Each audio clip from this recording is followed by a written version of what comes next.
Shai Gilgeous-Alexander is the NBA's next superstar, and let me tell you why. So far this season, Shai is averaging 31.3 points, 5.8 assists, 4.6 rebounds on 50% from the field, 34.5% from 3, and 93.3% from the free throw line. Overall, that averages out to 61.8 true shooting, and he's only doing this in his 5th season in the league. It seems like every other game he's dropping 30 plus, and he's leading OKC to a better record than many anticipated. I think right now he's currently the front runner for most improved player. It's just mostly a battle between him and Tyrese Halliburton. And a lot of people are going to say, oh, well, he's putting up empty stats because his team isn't that good. But his team is competitive in their conference, the same Western Conference where everyone loves to say that it's a really tough conference and there's a whole lot of teams that could be missing from the playoffs. He's leading that team right now in play-in position. When everybody thought that they were going to be tanking for Victor Wembanyama, he is actually leading them to a lot more wins.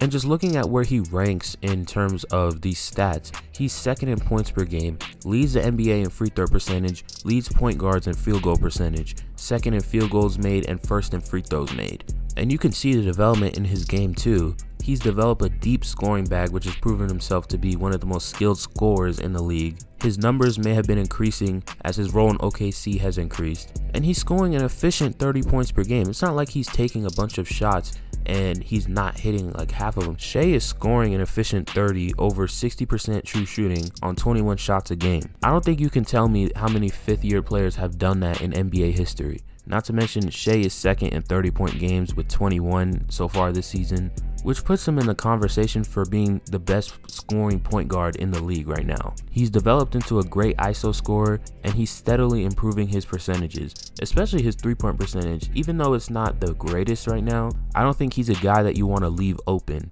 And comparing his numbers from last year to this year, last season he averaged 24.5 points per game, 5.9 assists, 5.0 rebounds on 45% from the field, 30% from 3, 81% from the free throw line, which averages out to a total of 56% true shooting, which is still good, especially for a guy in his 4th year.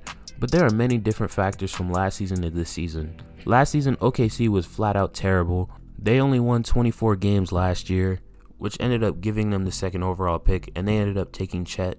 But if you look at Shai's numbers from last year compared to this year, he's averaging damn near 7 more points per game, 6.1% higher true shooting, and is shooting 12% higher from the free throw line.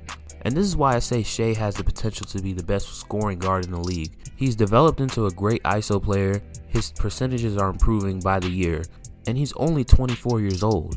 And with him being the star of this team, it kind of puts OKC in a weird spot because during their ongoing draft situation, we don't know what direction they're going to commit to.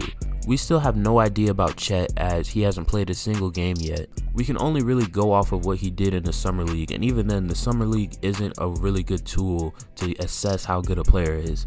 And then some of the other guys on this team are questionable, like Josh Giddey, who's great next to Shai, but his ceiling is questionable. Who knows if he is going to remain on this team if they choose to compete soon. Trey Mann has shown some flashes as a spark plug off the bench, but he lacks true consistency.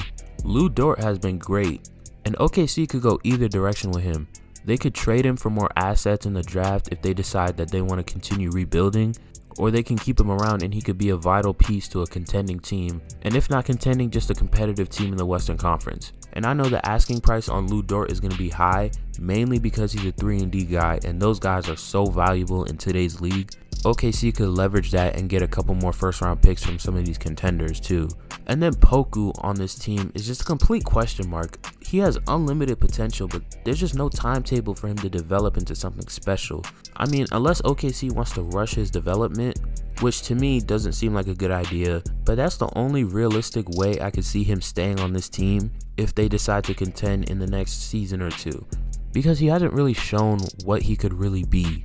And we knew coming into the draft that he was going to be a big project player, but with limited opportunity and a lack of consistency, I really don't see it. I think as early as 2024 or 2025, OKC has to make a decision where they want to go. They really can only afford one more bad season of just stockpiling before they actually have to make a choice and choose a direction.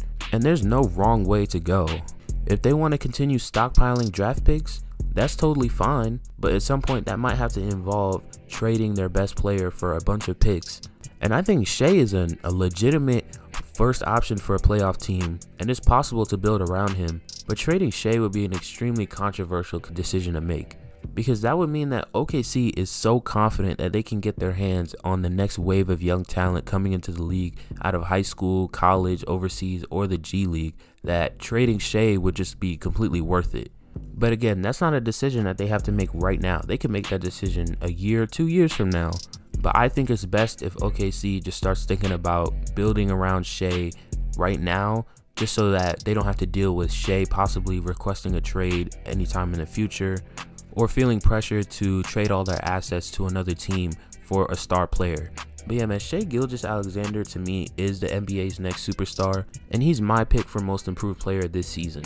That's it for this video. If you enjoyed this video, make sure to hit the like button. Did you agree, disagree? Let me know in the comments below. And if you like videos like this and you want to see more of them, make sure to hit the subscribe button. And I'm out. Peace.